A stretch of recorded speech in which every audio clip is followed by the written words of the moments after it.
For today's video nga po pala guys, at andito po pala ako sa aking kapatid. At eto nga guys, kumukuha po kami ng mga tanim ni tatay. May talbos ng kamote po pala si tatay dito at okra. Yan po ang ating iluluto sa ating almusal ngayong umaga. At eto nga guys, kumukuha na po kami ng aking kapatid. At ito guys, malapit na rin po kami matapos kasi nakarami na rin po kami dito. Maganda talaga pag may mga tanim tayong gulay. Fresh na fresh pa at healthy pa, di ba guys? Mas maganda po kasi nasariwa po yung mga gulay na ating iluluto sa umaga.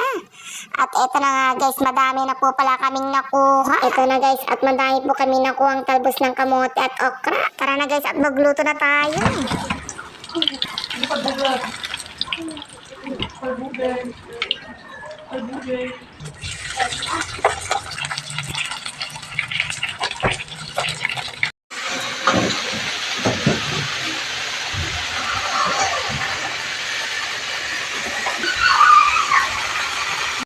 At eto na po guys, tapos na po pala kami magluto. Tara na po at kain na po tayo. Yan, sabay-sabay po tayong kumain para sabay-sabay po tayong mabusog. Hanggang dito na po ang ating video guys. Kung nagustuhan nyo po, huwag nyo po kalimutan mag-like, share, and follow. Maraming salamat po. Bye-bye!